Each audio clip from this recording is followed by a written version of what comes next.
Imagine with me for a second something weird. I'm sure that some of us, or most of us, have been at the mall recently. Actually, all the way from Thanksgiving, you begin to see Santa Claus. Ho, ho, ho, ho, smiling and making sure that we make our list. But then you come to church, and you look around, and there is a manger. There is no Christ there, right? Christ there. Every day, a child brings, every Sunday they bring a new. That's a great idea. Actually, one of the churches has a big nativity set that's up in Palm Beach, and it looks like a chess game because they move it a little bit every day, But imagine with me an Advent time for shopping. And in the malls, instead of seeing Santa Claus as you step on the automatic door that opens, immediately ignites the Disney production of John the Baptist. And as you walk in, you hear saying, "You brood of vipers."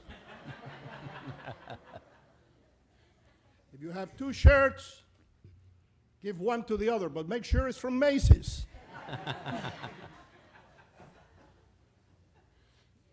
Indeed, we live in a kind of a counterculture time, but we ask the people to, for a second.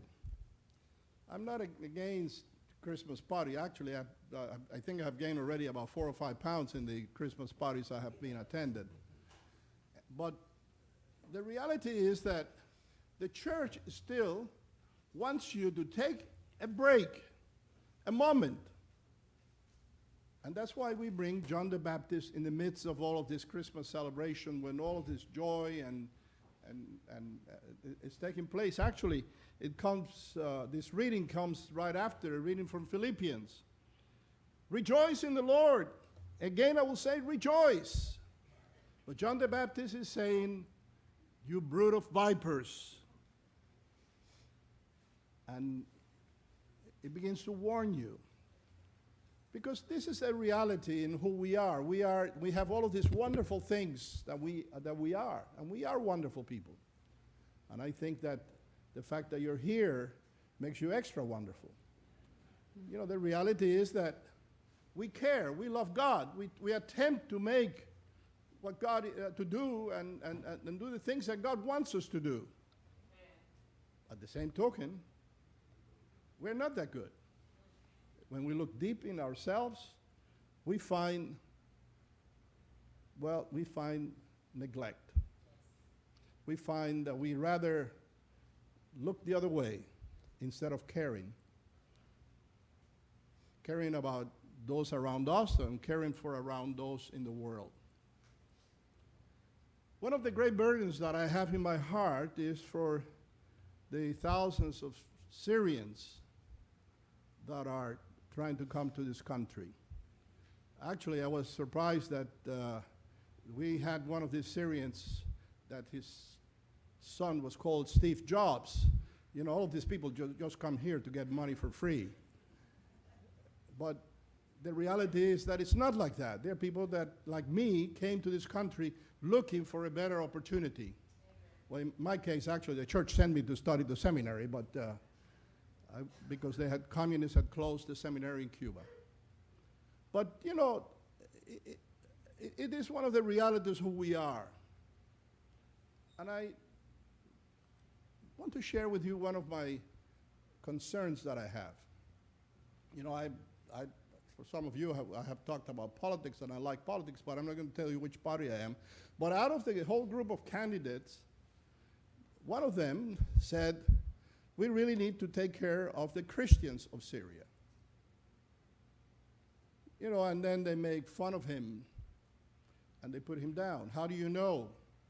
How do you know who is the Christians out of that group? Well, if you go to the Middle East, you know who the Christians are, because they are the ones that are being persecuted and the ones that are being attacked.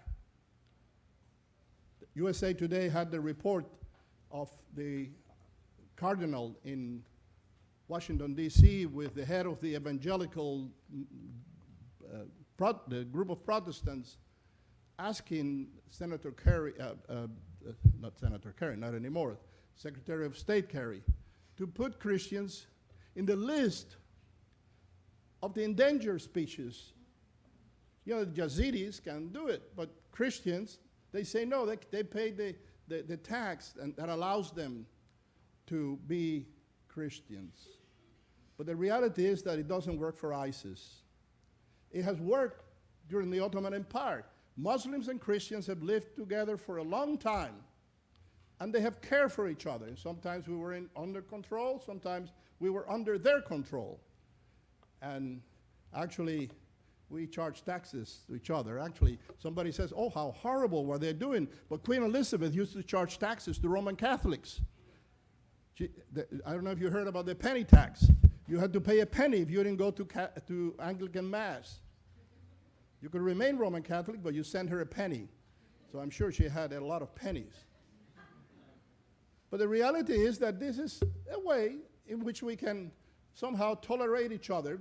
Differences, there are big differences in this world. And I think we need to learn to live with the big differences. And this is what I tell, especially the young men and women that I confirm and I'm involved with. We need to know that we live in a very diverse world. But we also need to know what is our faith. What do we believe? It's not a Scotch tape Episcopal faith that you put in there, and if it doesn't convene, you take it out and you put another one. We need to know who we believe. What are the central teachings of our faith? And those things are important. And when I look at the testimony of Christian Syrians today, USA Today gave the report of a father that was forced to convert to Islam, and what happened? He refused. So they brought his child and says, if you don't convert, we'll cut your children's fingers. And they did, because he didn't convert. And at the end, they crucified both of them. And this is happening today. And our government, unfortunately, is looking the other way. I'm not saying one political party or the other, but what I'm saying is that Christians need to care for those who are keeping the faith in the Middle East. The Middle East, where our faith was born, is becoming empty. There is nobody. People need to escape to survive, for the children to have an opportunity. And those who dare to stand suffer and pay the price. I believe I'm one of those brood of vipers because I have kept my mouth shut for so long, refusing to speak about the persecution of Christians around the world. But I'm spoiling your Christmas season. But if I don't say it, I will not have another chance to say it from this pulpit, because this is my last sermon before I retire. I became an old guy. I've been here for 40 years as an ordained minister, and 15 years in this diocese, and 17 years in the previous diocese. That's about 32 years as a bishop. And we have struggled to bring Christianity. Today, we bring some to be confirmed, and one person to be baptized. And I give God thanks for that, because it is a moment for rejoicing, but it's also a moment to remember what is our faith. It is important for us to know what is our faith. What do we stand for? Is it worthy, or is it just something that we just do on Sundays and look the other way? We must return to that faith that is the rock of Christ, that allows us to be strong and stand firm in the midst of all the problems that we face in life.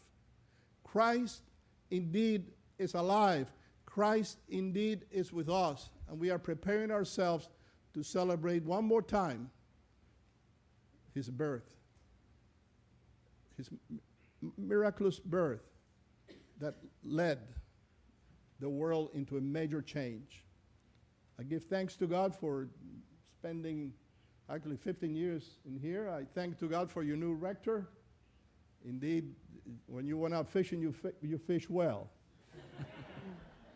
Indeed, it has been a joy for both Diana and myself to be here for this many years, and you have treated us with a lot of joy and a lot of care, and I thank you for that.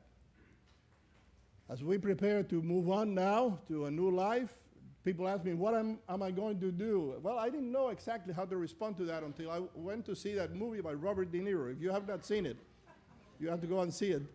I'm going to be Diana's intern. And she'll continue working. She said she's not retiring. She's going to continue doing her ministry of Our Little Roses, and I hope that you continue praying and supporting us. So I'll be working, helping those girls, transforming the lives of people, girls that were discarded by society, that are now dentists and lawyers and engineers and professors at the university and MBAs and people that do a lot of good and remain in Honduras. We are indeed very glad for all of your help. So the only thing before I end and move on to confirm those who are going to confirm and baptize this young man, I want you to know that we love and we care for you, and I want you to pray for those who are being persecuted around the world. Christianity is being persecuted, and there are groups that are trying to erase us from the map. And you know what? They will not succeed. One thing that Archbishop Tutu used to say when he was in big troubles, and they said, how were you able to keep the faith? And he said, it's very easy. I have read to the end of the book, and we win at the end. And that, my dear friends, is the reality of who we are. Our faith is the faith of Jesus Christ. And we have been for centuries, and many times persecuted, and many other times, unfortunately, persecuting others. But the reality is that we must be strong and serve Christ in this world and preserve Christianity in our country. Amen.